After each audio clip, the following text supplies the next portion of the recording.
Mulai aja ya. Udah lebih dari 13 ya, 12 ya. 12 ya. Iya, Oke, saya mau jelasin ini ya. Maksudnya biar ini saya rekam sih, nanti bisa di ya, ini dulu apa? Bisa dilihat lagi nanti. Saya mau pertegas mengenai cara menulisnya. Maksudnya ini jangan biar nggak bolak-balik nih. Pertama, Times New Roman ya, ukuran 12. Ya kalau ada huruf Arabik kan nanti kan ada nulis Arab nih. Hadis atau Quran tuh ukurannya 16. Ya perhatiin nih. Ya jadi eh, hal-hal yang perlu diperhatikan. Terus selanjutnya semua bab ya itu huruf besar dan tebal, yang lebab. Terus terus selanjutnya spasi ya, spasi, dua spasi. Saya masih nemuin yang masih satu spasi, ada yang 1,5. Ini satu dua spasi. Ya ini nanti, kalau ini nanti aja lah ini. Nah paragraf, per awal paragraf itu 1,5 senti ya, margin ke kiri tuh agak menjorok ya, jadi situ tuh. Nih, jadi setiap paragraf tuh baris pertamanya 1,5 senti. Ini harus diperhatikan nih, jangan sampai salah lagi. Terus untuk naskah ini nanti aja lah, ini nggak usah terlalu. Nah saya masuk ke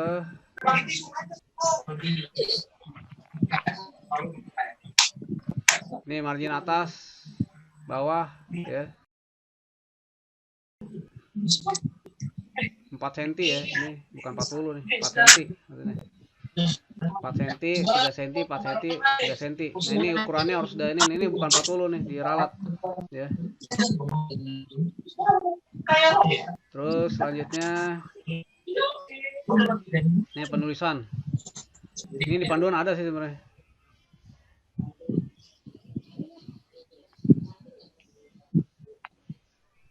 Paragraf terakhir ini pakai baca dah. Terus juga penomoran nih, penomorannya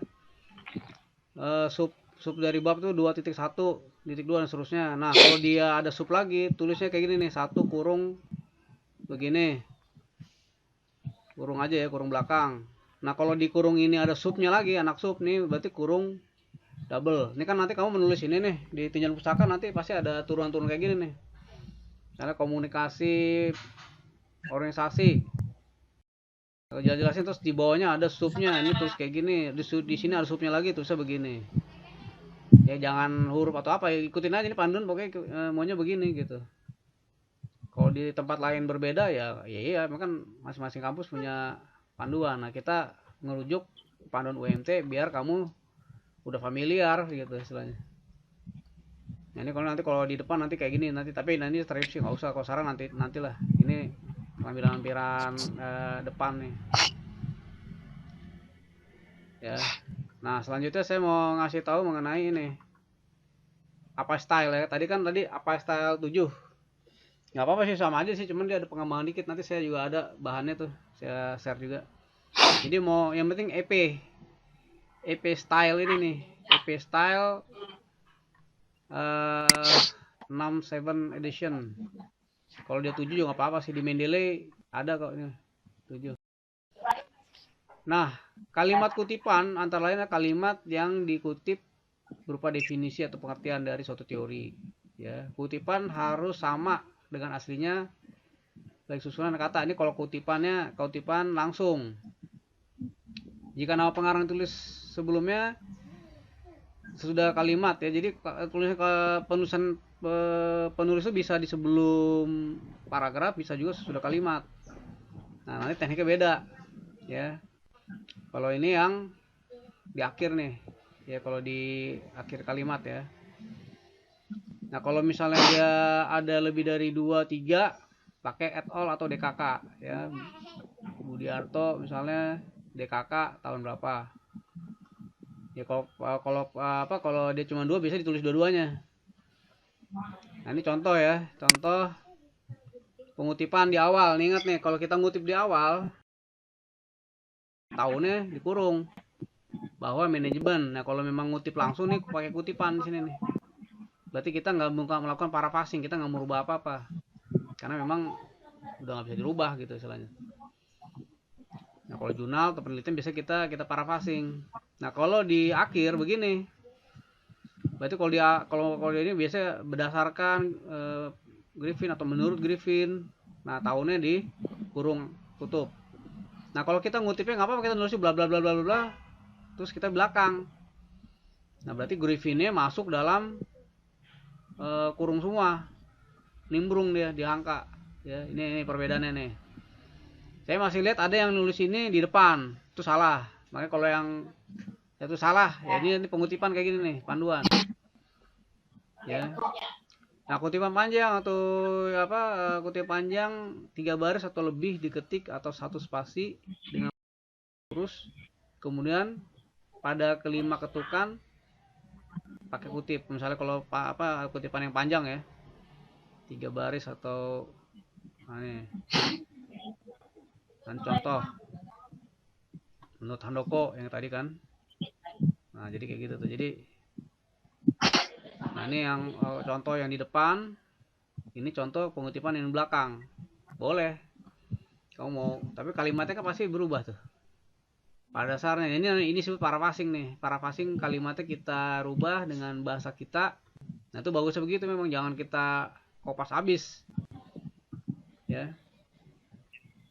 Nah, ini contoh.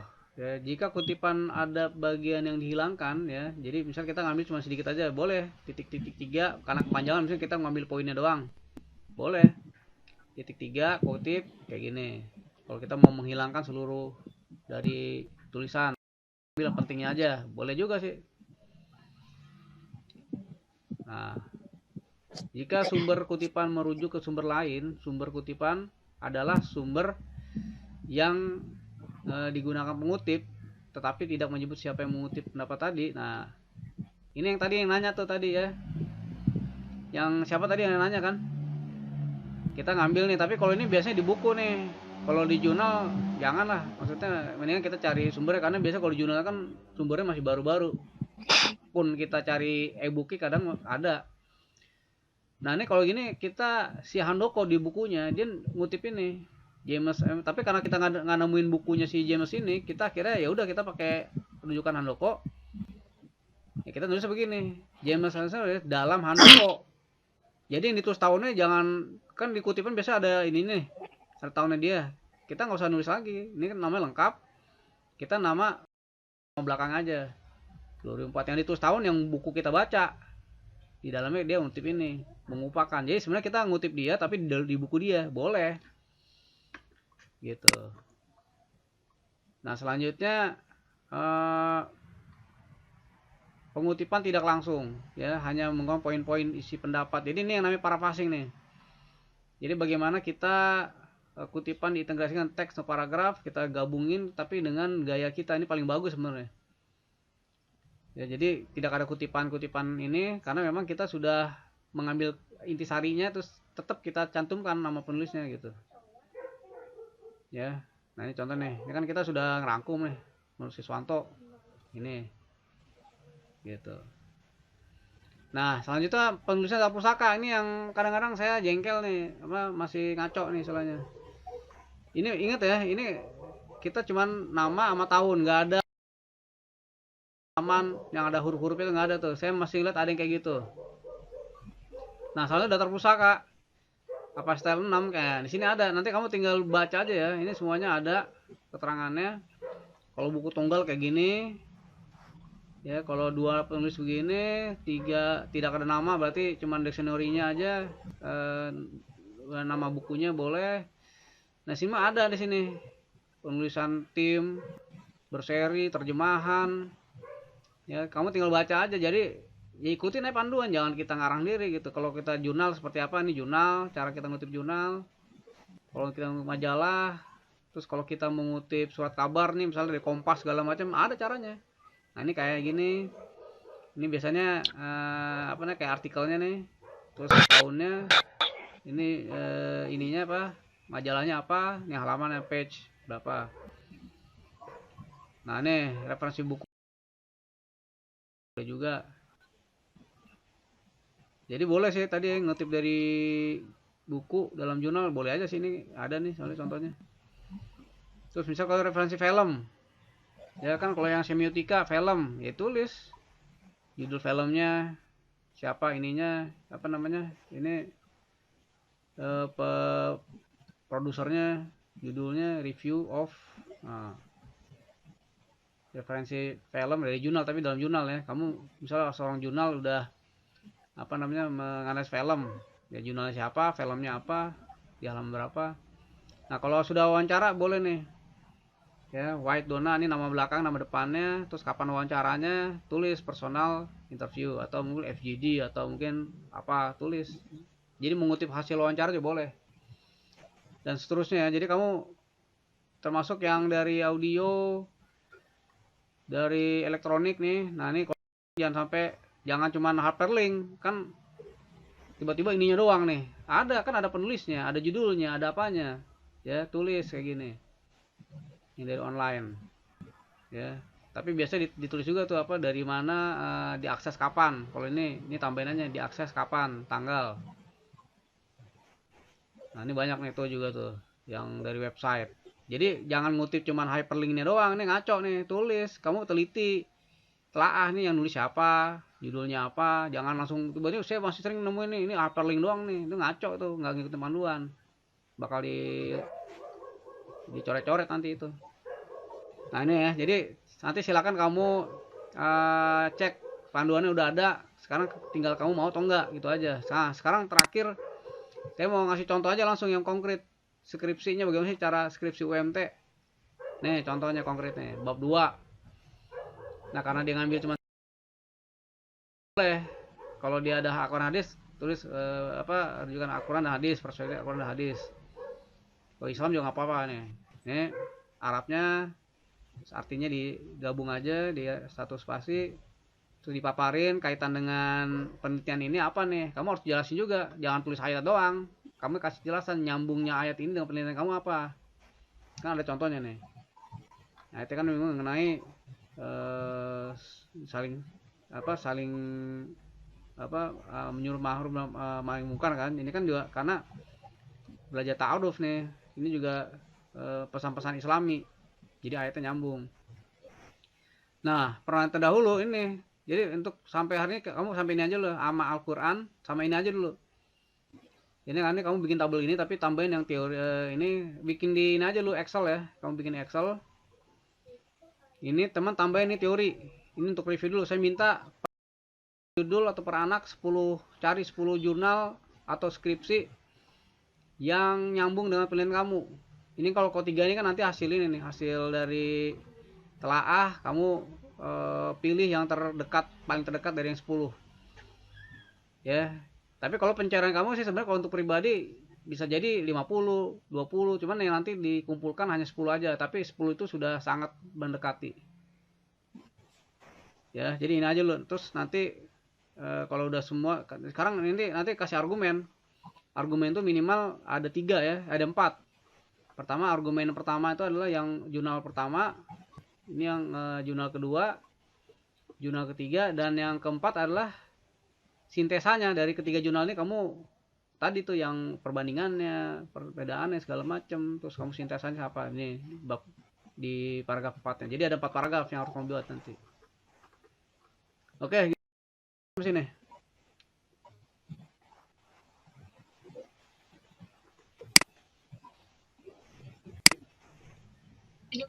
Oke, ada pertanyaan sampai sini?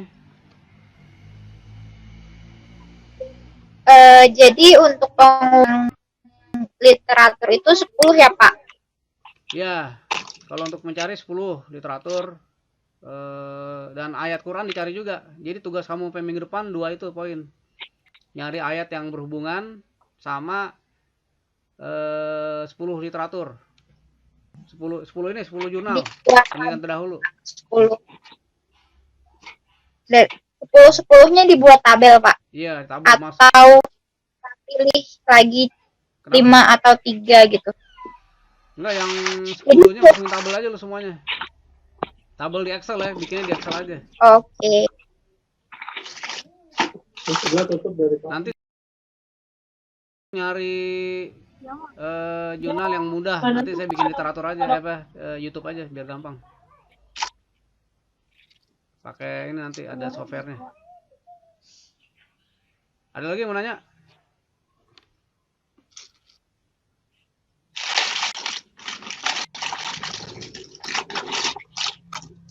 Nah ini kalau nanti di tabel, kalau udah sampai naskah, dibikinnya fontnya 10 aja kecil nih. Karena tujuan tabel ini kan untuk membandingkan, jadi jangan banyak-banyak ya, jangan lebar-lebar. Ini 10 dan ini juga satu spasi aja. Karena tujuan tabel ini kan untuk membandingkan, kalau dia berapa lembar jadi membingungkan. Dan ingat, yang namanya hasil penelitian ringkasan kecilnya aja, jangan tulis segambreng-gambreng. Jangan hasil penelitian kamu tulis semua sini. Kamu harus ringkas, simpulannya apa. Ya.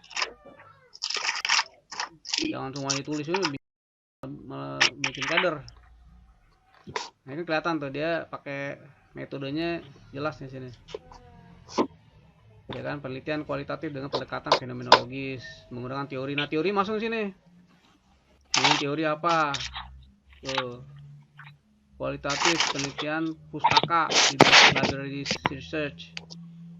Di sini penelitian kualitatif dengan teori realitas cyber. Nah, teorinya masuk di sini nih. Ya.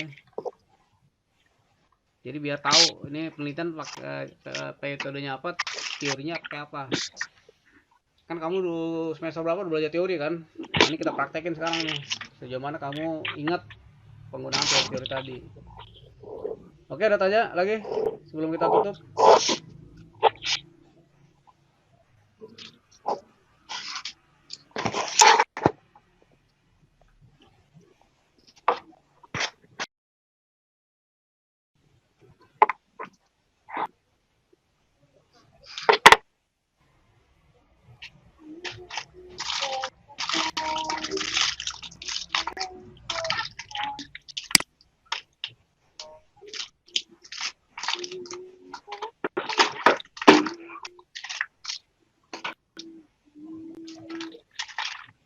Oke ya.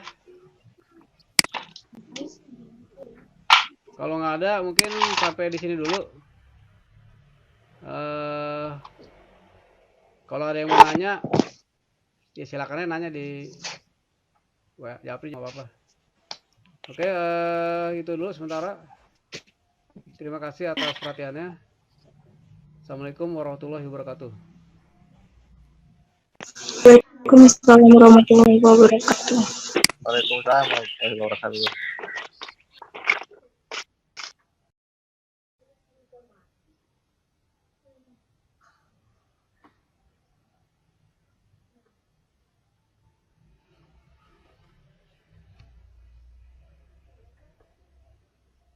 Apa gimana?